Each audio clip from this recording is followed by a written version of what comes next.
Have you ever just stopped and wondered what the world's most successful people are doing that you're not? I'll give you a hint. It's not just about working harder. Turns out they're playing a completely different game with a totally different set of rules. So let's dive into the playbook used by that top 0.01% and see how they really get ahead and change their lives. And it really all starts right here.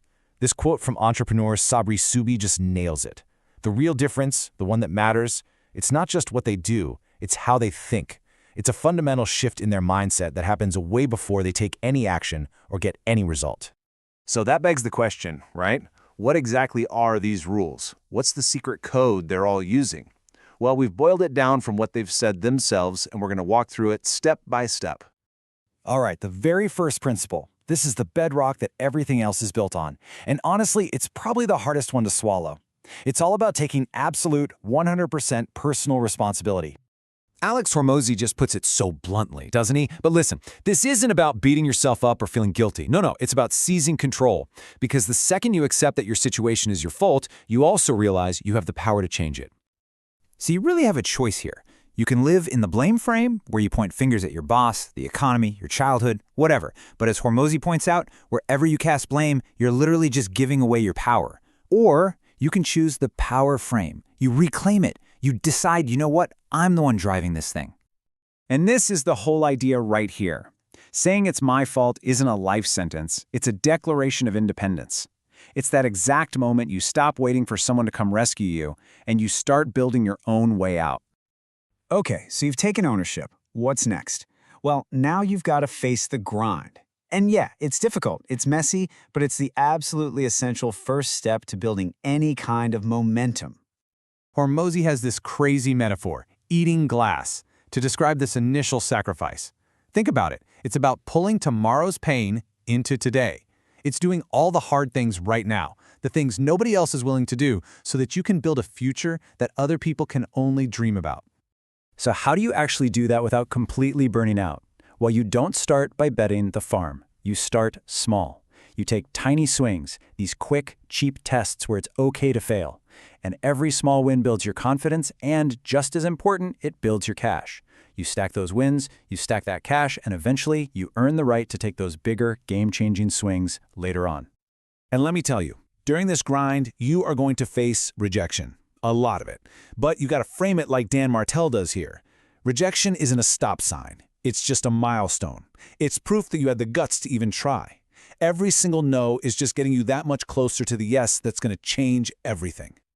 Okay, so you've got the mindset. You're making your way through the grind. Now it's time to level up to the kind of strategic thinking that the truly wealthy use. This is where you really start to pull away from the pack.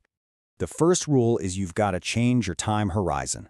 Most of us overestimate what we can do in a year and just wildly underestimate what we can do in a decade. The ultra-successful, they're playing the decade game. They reinvest their profits instead of buying flashy stuff, and they live by this mantra: hard choices now, easy life later. But thinking long-term doesn't mean you move slow. It's actually the complete opposite. It's about speed and just radical focus. As Sabri Subi puts it, you pick one thing and you go all in. You master it. That shiny object syndrome is your biggest enemy. Complexity is what keeps people stuck.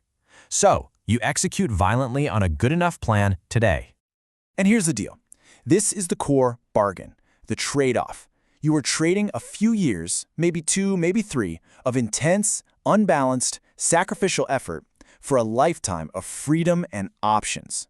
It's a season of doing what other people just aren't willing to do, so you can have a life that they'll never be able to have. But what's the point of all this, right? What happens after the grind? Well, the final piece of this playbook is about mastering the art of fulfillment. It's about actually enjoying the life you worked so damn hard to build.